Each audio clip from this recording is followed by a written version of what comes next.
America, Israel ও ইরানের মধ্যে চলা যুদ্ধবন্ধে সরাসরি আলোচনার জন্য পাকিস্তানে একটি উচ্চ পর্যায়ের প্রতিনিধি দল পাঠাচ্ছেন প্রেসিডেন্ট ডোনাল্ড ট্রাম্প। বুধবার এক ব্রিফিংয়ে হোয়াইট হাউসের মুখপাত্র ক্যারোলাইন লেভিট জানান, ইসলামাবাদে অনুষ্ঠিত হতে যাওয়া এই বৈঠকে আমেরিকার প্রতিনিধি দলে থাকছেন ভাইস প্রেসিডেন্ট জেডি ভ্যান্স, উপদেষ্টা স্টিভ উইটকফ এবং ট্রাম্প জামাতা জ্যারেড কুশনার।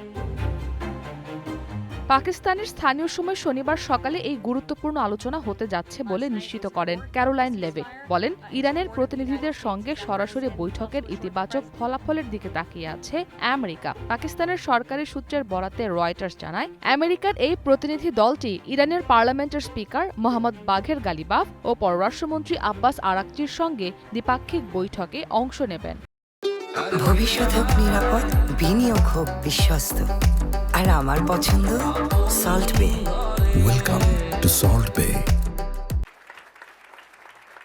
শান্তি আলোচনায় ভাইস প্রেসিডেন্ট জেডি ভ্যান্সের ভূমিকার প্রশংসা করে লেভিট বলেন, শুরু থেকেই তিনি সব আলোচনার সঙ্গে নিবিড়ভাবে যুক্ত আছেন। তার ব্যক্তিগত উদ্যোগ ও সরাসরি উপস্থিতি আলোচনাকে আরও গতিশীল করবে বলে আশাবাদী হোয়াইট হাউস। এদিকে বর্তমান এই সংকটে চায়নার ভূমিকা নিয়ে লেভিট আরও জানান, বেইজিং নিয়মিতভাবে ওয়াশিংটনের সঙ্গে যোগাযোগ রক্ষা করছে। প্রেসিডেন্ট শি জিনপিংয়ের প্রতি গভীর শ্রদ্ধা জানিয়ে মধ্যপ্রাচ্যের স্থিতিশীলতায় চায়নার সহযোগিতাকে স্বাগত জানিয়েছেন প্রেসিডেন্ট ডোনাল্ড ট্রাম্প।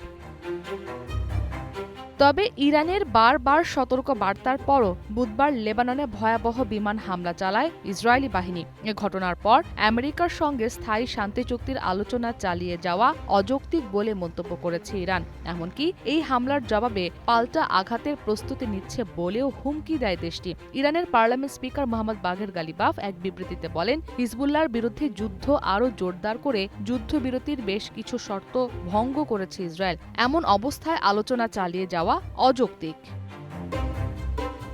এদিকে লেবাননে ইসরায়েলি হামলাকে কেন্দ্র করে ইরানের সঙ্গে সম্ভাব্য যুদ্ধবিরতি ভেস্তে দেওয়া বোকামি বলে মন্তব্য করেছেন আমেরিকার vice president JD Vance. Hungary ছাড়ার আগে সাংবাদিকদের তিনি বলেন, লেবানন ইস্যুতে একটি ভুল বোঝাবুঝি হয়েছে।